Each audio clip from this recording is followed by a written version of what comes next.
Hey, all right, Carrick, here we go. So I'm in Logos here. Just a very quick down and dirty on how to use some basic tools. So we're going to do a search on the word watchman. You can see here I'm in the English Standard Version, and I'm in Ezekiel 33 and 6. So one of the ways the word watchman is used. So I thought that would be fitting. So and of course this is on my computer. If you're using your phone, I don't recommend it. I'd recommend you install this on your PC or your Mac.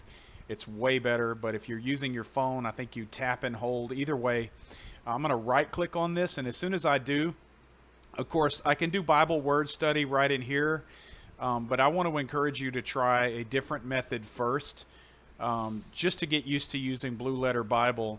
So rather than that, I'm going to go right over here, and here's my number.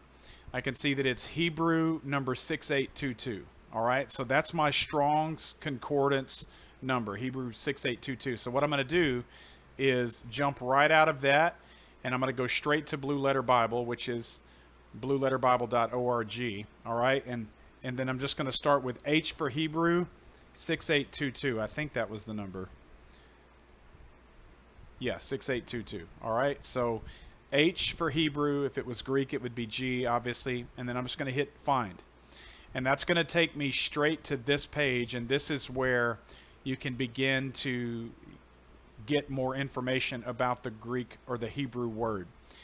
Here you can see that the word for watchman, the transliteration of the way we would pronounce it in English, is sepa. You could click this to hear the guy tell you actually how to pronounce it in Hebrew.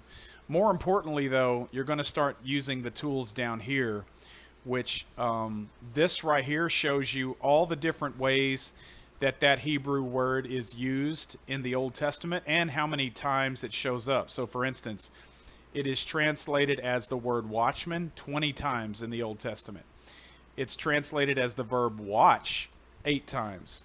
It's translated as behold 2 times, as the verb look 2 times, waited 1 time. So you're already starting to understand more about what the word, when we're talking about watchman, it means to look, it means to wait, it means to look up, it means to watch, to behold.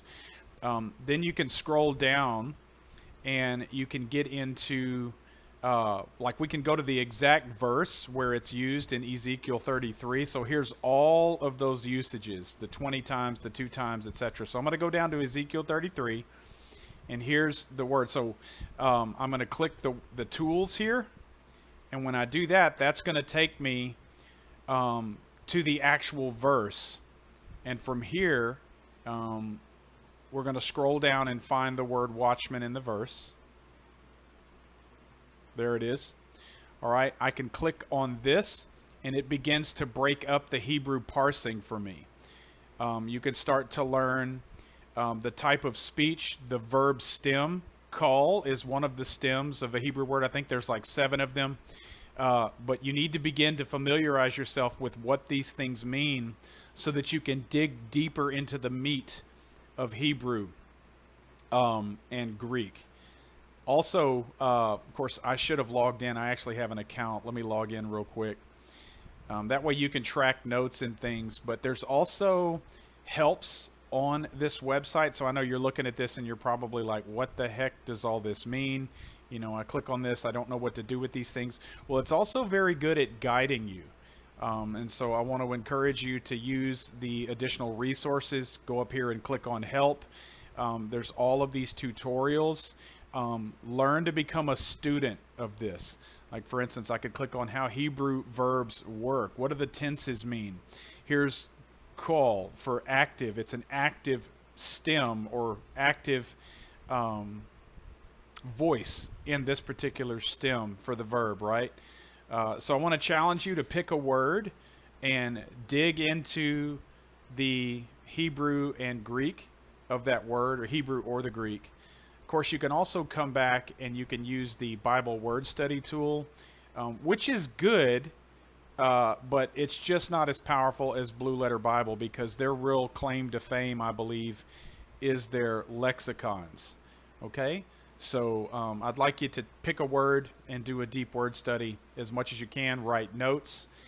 Pray for the Lord to give you revelation, and then let's discuss it next week. Let me know if you have questions.